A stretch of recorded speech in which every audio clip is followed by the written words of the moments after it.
Okay, I'm bored in the house and I'm in the house bored. Bored in the house and I'm in the house bored. Bored in the motherfucker in the house bored, and I'm bored in the motherfucker in the house bored. International break during lockdown, yeah, it's doing my head into.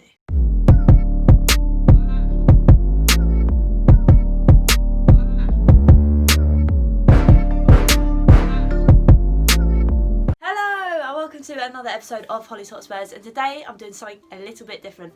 With international break, there's obviously no Spurs games, so I asked you guys to send in your questions to my Twitter at Hollie, some questions for me to answer. So in today's video, I'll be doing a Q&A. If you are new to the channel, please leave a like on this video, comment you thought some of the questions and answers below, and hit that subscribe button. We're getting so close to 600, it'd be amazing if we could get there very soon. If you do see your question answered in this video, please make sure you share this video on all your platforms and tag me in them at Hollie.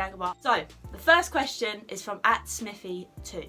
He asks, my good friend the Everton fan, if you could take one player from outside the top 6, who would it be? And they'd have to go straight into your starting 11. Now Smithy, it would have to be Grealish. I think we were after Grealish. I think Grealish would be a great asset. I think we also need another creative midfielder. I mean, we have Lo Celso, we have Ndombele, but I think Grealish is probably up there, and he's outside of the top 6, so I think Jack Grealish would be a good addition to the team. I think it's hard to say that he'd be a starting 11 player. I think he would be in some cases, but obviously with Tottenham at the moment we have a very good rotation system, especially with the amount of competitions we're in.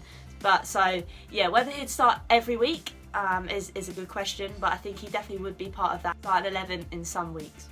@N17 asks, is Jose right to drop Dele out of the match day squad? Obviously Jose has been there, done it, got the t-shirt, he's won loads of trophies, and I think him to drop Dele, there must be something going on behind the scenes that we're not quite sure about. I mean, we saw in the documentary that Jose says that Dele is quite lazy, and maybe he's seeing that in his gameplay as well. Like we said, I think in recent months we haven't seen a lot of Dele, and when we have seen Dele, I feel like he hasn't really put a lot of effort in. Now that might be too harsh from me, but from the Dele we used to know and love, managing to drive in from the box, having a shot from outside the box, we haven't really seen that from him, and it's sad to see. I hope that we can get the Dele back that we all know and love, but right now it's just not happening, and Jose's the man to make that decision. If Jose thinks it's right to leave Dele out of the squad, he clearly is seeing something or knows something that we don't know. So yes, I think I'm going to back Jose on this and say I think he might be right in leaving Dele out of the matchday squad. Immortal Tans asks, what have you thought of Bale so far? I'm pretty impressed by him. The fact that he hasn't played football for a year, the fact that he's a different Bale from what we knew when he left Tottenham, and the fact that he's obviously a lot bigger. I think he's a lot more muscular. And yeah, we're not seeing that blitzing pace that we were used to when he was first at Spurs, but it's a different kind of pace. I mean, he still manages to beat players with ease. We're slowly seeing that in glimpses. I'm pretty happy with Bale so far. Like I said, it's just glimpses at the moment. I think there's still more to come. The fact that he's also got a Premier League goal already. Nice for those that are feeling nostalgic about Bale being back, me being one of them. So yeah, I'm pretty happy with his performance so far, but I still think there's more to come. John Foster MUFC asks, if Mourinho was in charge of the squad in the Champions League final, would we have won it?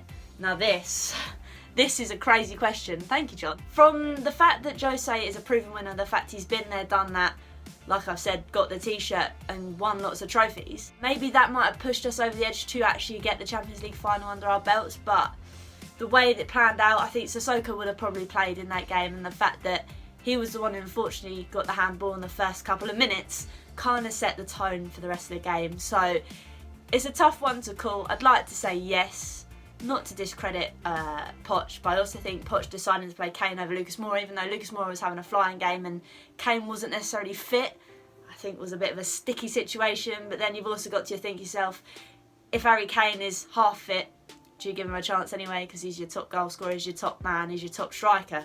So yeah, it's a hard one to say, John, and I think lots of people are probably having the same dilemma as me. I'd like to say yes because Jose is a proven winner, but I'd also like to think the game was done and dusted when Sissoko unfortunately handballed it, and I think he would have started in Jose's team anyway, so I don't think we probably would have won the Champions League final. Aaron_Moore25 asks, best ground you've been to other than Tottenham, obviously. Aaron, I would have to say Fratton Park for Pompey. That place is electric. I mean, they're in League One, sold out week in, week out. it is the life and the soul of that city. Even in the league they're in, you think, oh, they wouldn't bother turning up, but that stadium is rocking all the time. It's madness. I've been lucky enough to have been there once or twice, and the atmosphere is electric. I mean, the man with the bell is pretty much the heart of the ground. It can be a bit annoying, but yeah, I'd have to say Fratton Park. At Jack_FTBL asks, do you think Dele can get back to his best?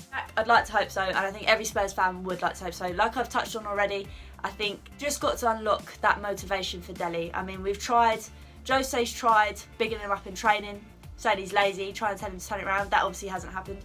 He's started him on the bench and brought him on. That hasn't worked, and now he's left him out and just playing him in European games. So it's obviously not working. I think for me, a change in scenery, I think a loan deal abroad for maybe a year or a season, then come back and hopefully he'll be hungry again. I just think he's missing that bit of fight, that bit of hunger at the moment. And I think players around him are just playing better than him, and that's sadly how football works. So a change of scenery, Jack, and hopefully he'll come back and he will be at his best again. Vodka SRUPS, I think that's supposed to be Vodka Spurs, isn't it? Asks, why Southampton hate when you used to play for them? They mess you about. Vodka is literally because I live here. That is it. I can't stand them. Wherever I go, it's the Southampton fans, which is gonna be it when you live in Southampton. I think if I lived in Brighton, I'd probably hate Brighton fans. That's just how it is, and I'm always got a bit of a hatred towards them. But I also don't like red, so that's probably why as well. Vodka. At FTBL Sofian asks, who do you think is your most overrated player and your most underrated player? Overrated? I really don't know. It's a very good question. I'd probably say Serge Aurier for the amount of people that hype him up when I think he's piss poor, but that's how I see it. Don't get me wrong, I think in recent weeks and months he has upped his game because he's got Matt Doherty fighting for his starting 11 place, which I think has increased his levels of competition. But maybe Serge Aurier just to push the Serge Aurier agenda. Most underrated player, I think, at the moment would have to be Højbjerg. I think we're only just slightly praising him for the work he does do. We've missed a CDM for a very long time. One that can break up the play, one that can pick out a killer pass.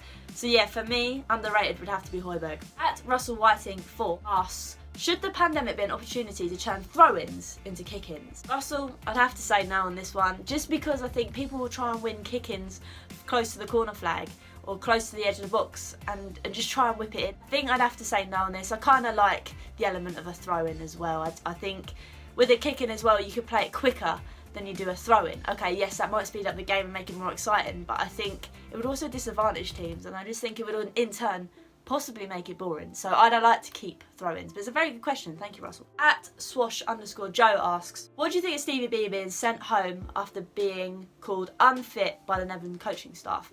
This is a very good question, Joe. I mean, if we're going to call it a positive and put a positive spin on it, it means he won't get injured in international break, which is great.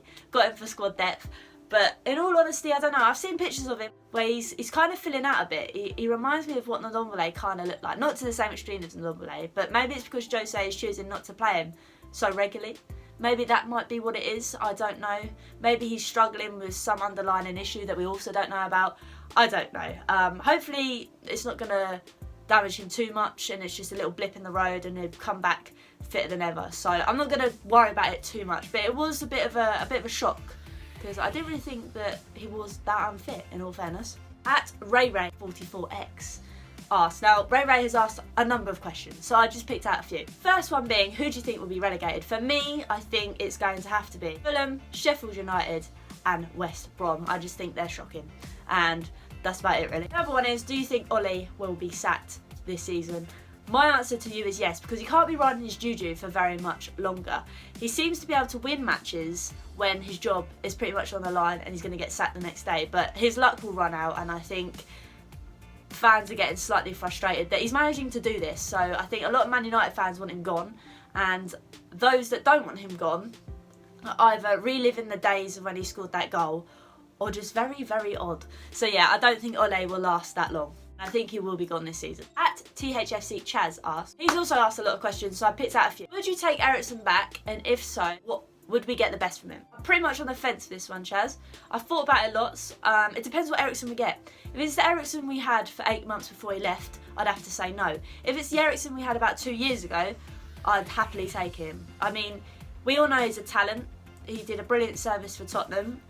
But sadly, like, I don't blame him for leaving because he wanted to try something new, but like all things, I think Levy tried to keep him for too long, and then his dream move went, and he kind of sulked about it. And to be fair, if I was a player that was lined up for a big move and then was told no, I couldn't go, I think I would be a bit pissed as well. But I don't want to say he's had it, because I feel if he went to a rival club, say United or something, he'd probably be amazing and we'd probably miss out. So it is a tough one. It depends on the price, really. I think if it's something quite cheap, we'd probably take him back again for squad depth, and he is an attacking and creative player, which I think at times we do kind of lack. I mean, Ndombele and Lo Celso, what I've touched on already, is trying to bring that flair, but Eriksen will just find that killer ball, wouldn't he? So it really depends, Chaz. I'm very split. We'll have to wait and see and what happens in the January transfer window, because I feel like Inter will try and shift him out. He also asks, will we get silverware? Chaz, yes we bloody will. We have a proven winner at our club, and if Jose can't do it, I don't bloody know who can. So I'm crossing my fingers and toes that we will win silverware this year. I'm hoping that it will be the Europa League, because I think that would be massive for us. A European trophy, and one to send us right through into the Champions League for next year to set us up lovely and jubbly. I mean, we might even get a domestic cup, whether that be the Carabao Cup or the FA Cup. I'm all for it, as long as it's not the Audi Cup. We're living lavish. And that is it. Thank you everyone that is sending their questions. I'm sorry that I couldn't answer them all. I was kind of overwhelmed by the amount of questions that were sent in, but thank you so much. There's so many to choose from. I will be back next week with another video when we play Manchester City, which should be good, but also keep your eyes peeled, because some brand new content that I'm filming with some other lovely people. So make sure you keep your eyes open on all my socials. You can follow me at Hollie, and don't forget, please hit the subscribe button. We're so close to 600. Thanks again for everyone for watching, sending in your questions, and until next time, come on you Spurs!